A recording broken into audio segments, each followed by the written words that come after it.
everyone, I am Dr. Sonali and I welcome you all to my to CSC Core Concepts in the new playlist that is Learning Data Science with Python.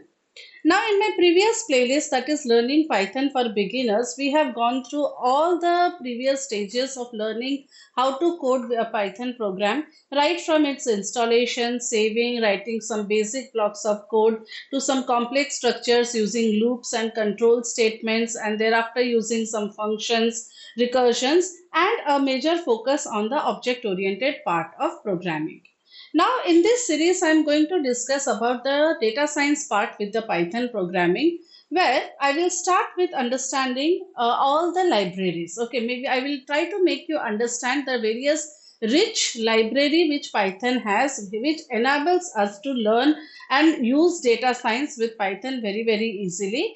And thereafter, we are going to use these libraries and their functions to execute some of the machine learning programs. So don't miss this playlist. This is going to be very, very interesting. And if you follow this playlist, you will be thorough with your programming in Python for data science, machine learning, neural network, all of them. So do like, share and subscribe to this channel and keep an eye on the videos. So let us get started with the first video in this playlist. That is, we are going to explore the NumPy library.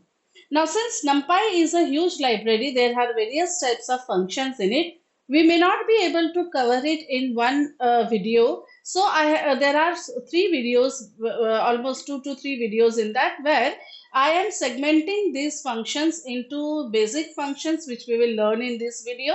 Thereafter, in the next video, we will understand NumPy for linear algebra and thereafter NumPy for statistics or statistical function, right? So let us get started with this. So basically, I gave you a brief introduction why we are using Python widely by the data science or data scientist, because it has a very, very rich inbuilt mathematical libraries which helps us to calculate the mathematical problems. Now, when you will do certain problems, you will face that certain programs can be easily done without using that inbuilt function, using simple loops and all. But this type of libraries like NumPy are majorly useful, beneficial, because they work significantly faster. So that has various numerical computing, built-in handling, large arrays, matrices for complex scientific calculation. Now, what makes it faster is that it uses the C language style storage, like where we used to have arrays and all, where it is stored as a contiguous memory location. Other way of storing is that instead of storing the values directly, you store the reference of that value and you go and pick up those data from those references. Now that is what delays a program, and here we are storing it in a contiguous block, which will reduce this delay and hence making them faster. So now to begin with NumPy library, first of all you have to install. So in the command prompt, you can just write down this command, pip install NumPy. This is the command which you will use, pip function, pip install NumPy. So it will go through it, and once you are done, you have to always import this library when you are using this function in your program by writing NumPy as NP. So you have to use an alias, and using this alias only you will be able to access the functions of the NumPy library. Okay, and if you are using Google Colab, then you don't need to install it because it is there. So you just simply have to import it. That's it. Now let us get to the next piece of code. So what we are going to do here is that we are going to understand why we learn NumPy. So what are the basic features? So it will give you it can help you to create n-dimensional array. So fast numerical operations you can do using any dimensional array. Vectorized operations you can do without loops. Now if I want to do a multiplication of two matrices, right? So first of all we will have two matrices, okay, and if I am using loops, then I will have to execute the loop from I, j and all j for all I and all those, right, which makes it complex. Rather, I have some inbuilt functions here. Using them I can directly do this multiplication. It helps for on arrays of different shapes, like any square mat arrays, any type of arrays. Linear algebra functions are available like multiplication, inverse, determinant, adjoint. You can do all of them. Statistical function, not only mean, median, standard deviation, we will see in detail. The distributions, that is your normal distribution, then exponential, all of them can be done. And this NumPy is very well integrated with the other libraries such as Pandas, SciPy and Scikit, which these all also we are going to learn in our upcoming videos. Okay, so it helps in integrating them also. So basically this is a background of NumPy. So let's get started with the basic function, that is NumPy arrays. So NumPy arrays, that is n-dimensional arrays, are the backbone of this library. So how are you going to create a simple array? I can show you how to create a simple array, multi-dimensional array, and how can you access the elements of the array.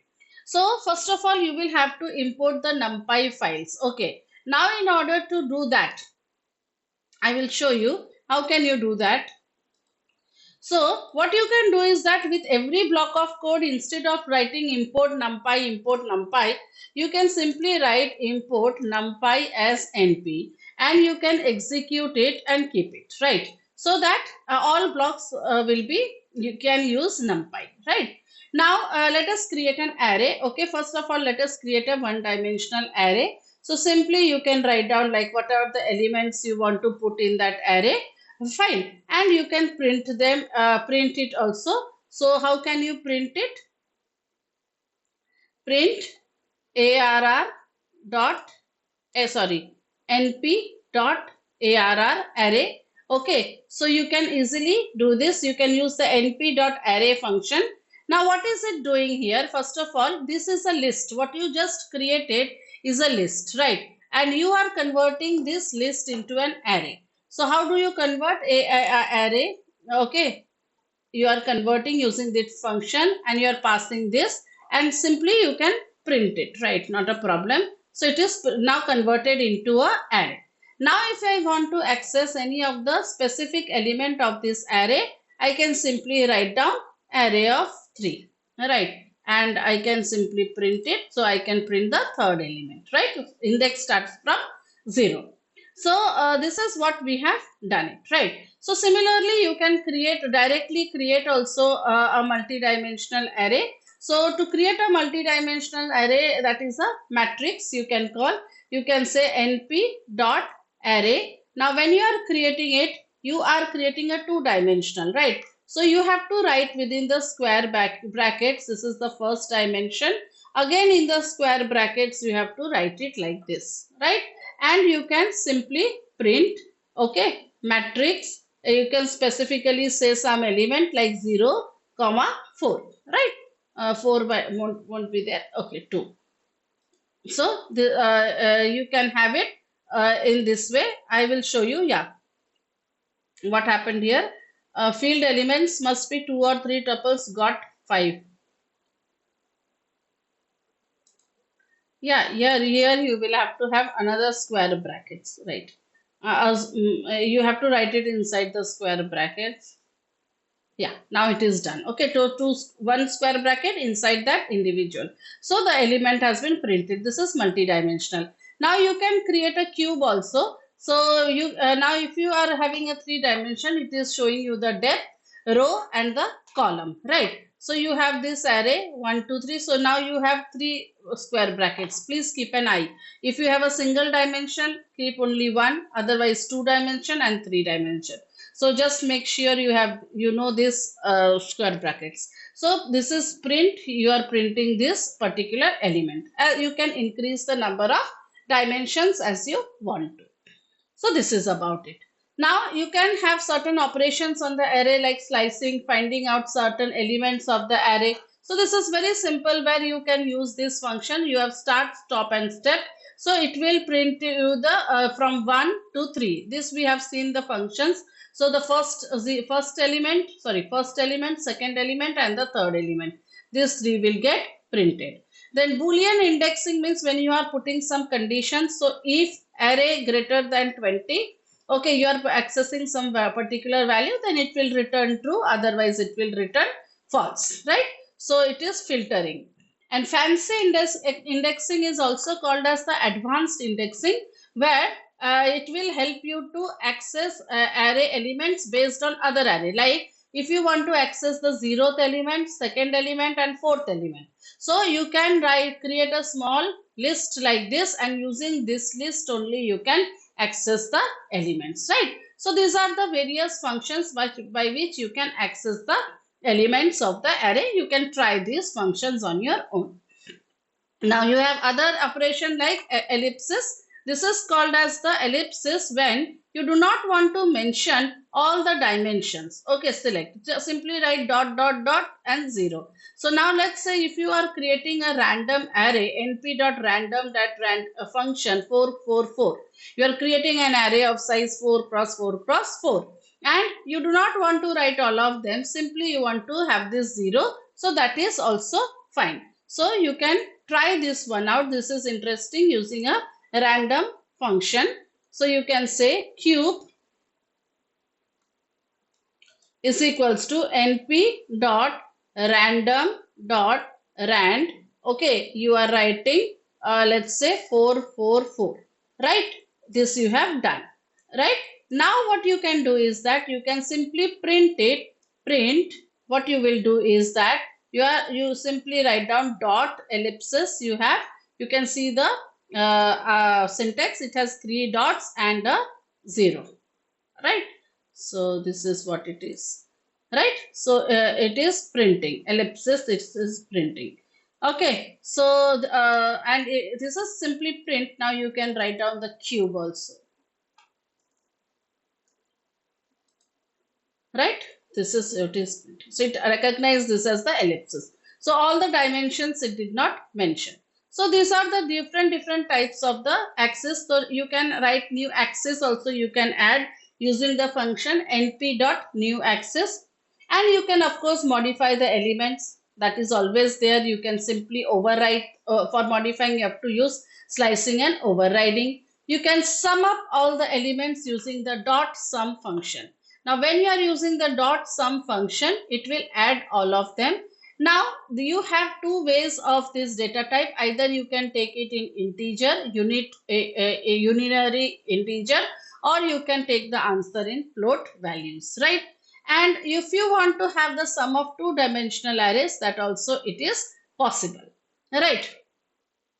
So that also you can do here. So we have a two-dimensional array over here. So simply here also we can try this one out. So you can write down print of np.sum.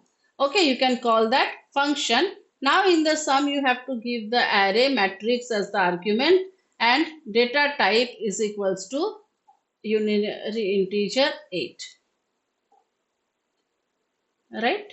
So it will print you the values, right? Is not defined. Yeah, you have to write down np.8. Okay, so that is fine. This won't be. Revert this change and you can remove it. So you can write down np dot. You have to access it because it is its function, right? So 36 it has printed. So this is how you can do this, or you can take it in float 32 value also. Then you can compute the mean of all the value using the function dot mean function. Then you can compute all the elements. Now computing of all the elements, mean of all the elements, one is three options here. One is you can compute the mean of the entire array. So you just have to write mean of array. Now if you want to compute the mean column wise, then axis is equals to 0. And if you want it row wise, then axis is equals to 1. This argument you have to write. So what are the arguments of the mean function? First you have to give that array for whom mean you have to calculate. Next option is axis. If you are mentioning none, like we have mentioned nothing about axis here, so it will consider all. If you are writing axis is 0, it will consider column wise, and if you are writing 1, it will consider row wise. Then data type is optional, right? Integer or floating, and out to store the result if you want to store it in some variable. So this is what you have written out is equals to result. So there will be a variable result which will store the answer of this mean, and you can print here. Fine. So this is maximum by which you can find out the maximum value you can find out. Now it compares to arrays or scalars element wise. Also element wise it will give you. So here the answer will be what? 3, 8, 125. Understood? So it will create the answer result is a new array containing the maximum value. So it will be 3, 8, 125. Now if any compared element is nan, nan is returned. So it is not applicable. So if any is nan, if elements are nan, then the first nan is being returned. Means it is not there. Okay, the value is not there. Now minimum also you can do it. So you can find out the minimum out of the two arrays. You can give out where you want to store the results, and you can have where conditions of boolean, data typing and casting. So this is your minimum with nan is comma np dot nan you are considering. Understood? So one is returned. Fine. Now NumPy there is a set of functions which are called as universal functions. So there is a list of universal functions. You can try these functions. Very interesting if you are doing some problems in trigonometry where it is sine, cos. So I will show you one program. You can check out this box. Okay, and I will show you one program where I am giving an array of list of angles. Like we write now 0 degree, 30 degree, 45, 60 degree, 90 degree. Now this is a function degree to radian which will convert all these angles into degrees to radian. Now if you want to find out the sine values, you will have to use the function np dot sine. Similarly, you can have radian to degree, okay, for computing the inverse sine, that is dot arc sine. Okay, so hyperbolic sine h, if you want to consider the hyperbolic sine function, sine h. Hypotenuse of a triangle, if you want to compute, it is hypotenuse. So you can see a list of function dot sine, cos, tan. It will compute the sine, cos and tan. Sine h, cos h, tan h is hyperbolic. Degree to radian, radian to degree, hypotenuse, and this is calculating the inverse, sine inverse, cos inverse, tan inverse, right? So these are the different functions. Similarly, you can have bitwise operators like and, or, not. So we have learnt about bitwise operators earlier.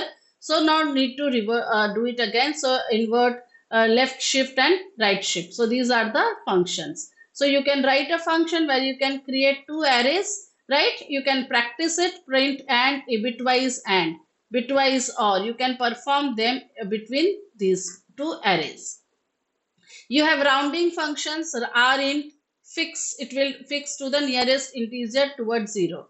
Okay, floor function, if you have 13.4, so floor will be 13. Ceiling will be 14. Truncation, how many truncations you have to do? Then you have other exponents and logarithmic function like exponent, log, log10, log2. This log will return the natural logarithm. Arithmetic function like add, multiplication, division, subtraction, positive, reciprocal, mod. Complex numbers you can solve using is real and conjoint. And special functions like you have this clip function, f absolute function, CBRT means cube root, okay, sine function which will return the sine. Understood? So these are a vast variety of functions. So I have given you just a glimpse or an idea of the mathematical functions which you can use using the NumPy package. If you explore, you will get more of them. In my next video, we will explore some other functions which are used in linear algebra. So we will discuss about NumPy in linear algebra in my upcoming video. So do like, share and subscribe to this channel for more such informative videos. Thank you.